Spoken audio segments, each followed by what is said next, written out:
चलो बच्चों, हम NCERT ज्योग्राफी की second chapter land, soil, water, natural vegetation and wild life resources को आज पढ़ेंगे। ठीक है। इन a small village in Tanzania, Africa, Mumba gets up very early in the morning to fetch water. She has to walk a long way and returns after a few hours. She has then helped her mother in the house and joined her brother in taking care of their goats. All her family owns a piece of rocky land around their small hut. Mamba's father can barely grow some maize and beans on it after toiling hard. This is not enough to feed their family to the whole year.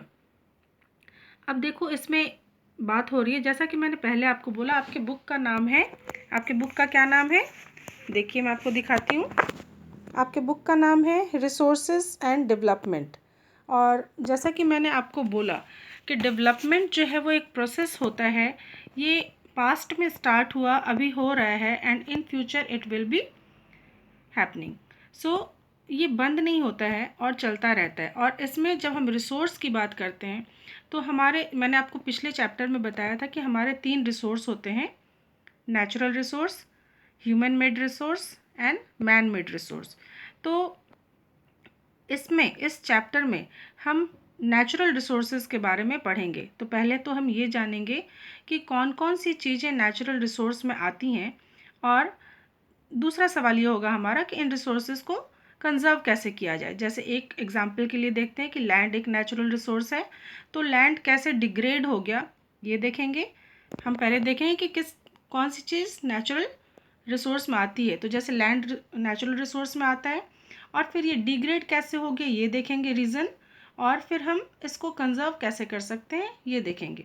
तो ये सारे resource जो इसमें लिखे हुए हैं सबके बारे में इन्हीं 3 चीज़ों पे हम डिस्कस करेंगे।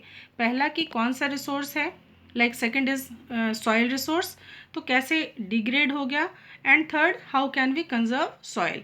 सिमिलरली विथ वाटर, कि वाटर हमारा एक नेचुरल रिसोर्स है, कैसे ये इसकी क्वालिटी ऑफ वाटर जो है वो ख़राब हो गई और कैसे हम इसे सही कर सकते हैं, कैसे हम इसे कंजर्व कर सकते हैं। नेचुरल वेजिटेशन और वाइल्ड लाइफ रिसोर्स के बारे में भी यही बात है। तो ये चैप्टर जो हमारा स्टार्ट होता है ये तंजानिया के, अफ्रीका के एक गांव तंजानिया से स्टार्ट होता है, जिसमें एक छोटी सी लड़की है मम्बा, जिसके बारे में उसका डेली रूटीन बताया जा रहा है कि अर्ली मॉर्निंग वो पानी भरने के लिए उठती है और अपनी बाद में वापस लौटने के बाद अपनी मदर का हेल्प करती है हाउस होल्ड वर्क में। फिर वो अपने ब्रदर को भी हेल्प करती है, गोट्स उनके पास हैं, उसका केयर करने में।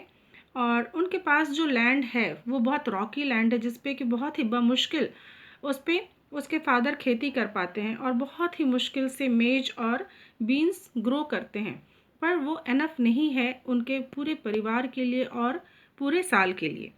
ठीक है। सेकेंड पैरा में हम देखते हैं कि एक दूसरा एग्जाम्पल है पीटर का। ठीक है। Peter lives in the heart of the sheep rearing region in New Zealand, where his family runs a wool processing factory. Every day, when he returns from school, Peter watches his uncle taking care of their ship. Their shipyard is situated on a wild, grassy plain with hills in the far distance. It is managed in a scientific way using the latest technology. Peter's family also grow vegetables through organic farming. ठीक है बच्चों। अब यहाँ दूसरा example Peter का है, जो कि न्यूजीलैंड का रहने वाला है और उसकी फैमिली जो है वो वूल प्रोसेसिंग फैक्ट्री चलाती है। और जब वो हर दिन स्कूल से लौटता है तो वो अपने अंकल को देखता है कि उसके अंकल शीप यार्ड है उनका, उसकी भी देखभाल कर रहे हैं, और उनके पास जो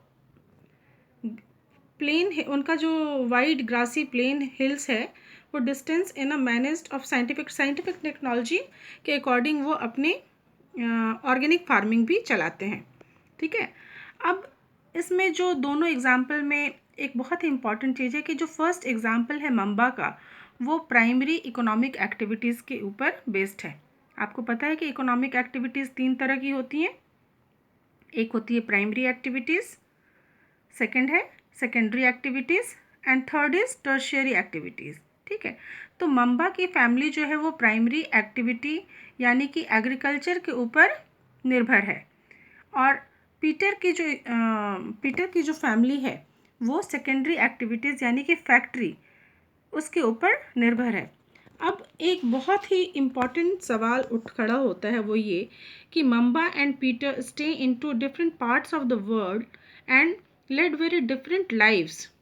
दोनों ही दुनिया के दो अलग क्षेत्रों में रहते हैं और बहुत ही डिफरेंट तरीके से अपना जीवन यापन करते हैं। So this difference is because of the difference in the quality of land. ये अंतर किस लिए है? दोनों के ही जीवन यापन में, दोनों के ही रहने के तरीके में जो डिफरेंस है वो difference in the quality of land की वजह से है, सॉइल की वजह से है, वाटर की वजह से है, नेचुरल वेजिटेशन की वजह से है एंड वाइल्ड लाइफ रिसोर्सेज की वजह से है, प्लस टेक्नोलॉजी की भी वजह से है। अब टेक्नोलॉजी क्यों? मैंने पिछले चैप्टर में ही आपको बताया था कि टेक्नोलॉजी जो है वो भी एक ह्यूमन मेड रिसोर्स है। So the availability of such resources is the main reason places differ from each other. तो ये सारी चीज़ें यानी land, soil, water, natural vegetation and wild life resources, ये सब इस चीज़ पे कहाँ पे कितनी मिलेंगी, इस चीज़ के ऊपर ही डिपेंड करता है कि कहाँ का लैंड किस तरह का होगा। ठीक है। अब इसमें हमारा जो पहला रिसोर्स है, पहला नेचुरल रिसोर्स जो है वो है लैंड। लैंड के बारे में हमें पता है कि लैंड जो है टोटल 30% लैंड ही ऐसा है पूरे अर्थ सरफेस में जो कि हैबिटेबल है। हैबिटेबल का मतलब रहने के योग्य। 30% लैंड ही ऐसा है जिस पे कि लोग रह सकते हैं। ठीक है।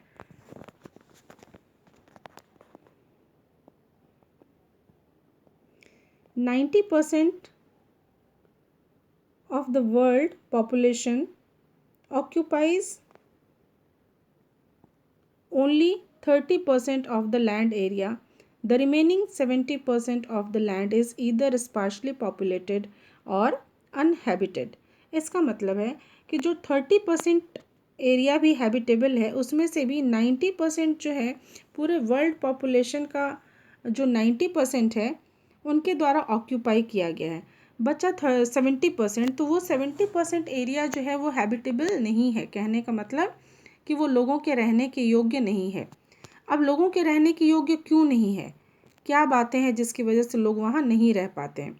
तो हम लोगों ने पहले भी देखा है पुरानी क्लासेस में, क्लास 6 में भी आप लोग जब थे तभी मैंने आपको बताया था कि किसी भी जगह का क्लाइमेट जो होता है और जो टोपोग्राफी होती है उसके ऊपर डिपेंड करता है कि वहाँ की पॉपुलेशन कम होगी या ज़्यादा होगी। जैसे कि मैंने आपको बताया है कि जो माउंटेन एरिया होता है, हिली एरिया होता है, स्टीप स्लोप्स होते हैं, जहाँ जैसे आपको बताऊँ मैं डेजर्ट एरिया होता है, इन सब जगहों पे पॉपुलेशन स्पार्सली पॉपुलेटेड होता है। मतलब यहाँ की जनसंख्या कम होती है बनस्पत प्लेन एंड रिवर्स के, क्योंकि रिवर्स के किनारे वाटर अवेलेबिलिटी होती है बहुत अच्छी, तो लोग वहाँ रहना ज़्यादा पसंद करते हैं। उनके लिए वहाँ पे लाइफ जीना आसान होता है। प्लस पानी रहने say that area is also suitable for agriculture. तो आपको ये पता चल गया कि ये लैंड है ना। और इसको मैं एक और तरीके से आपको बताऊँ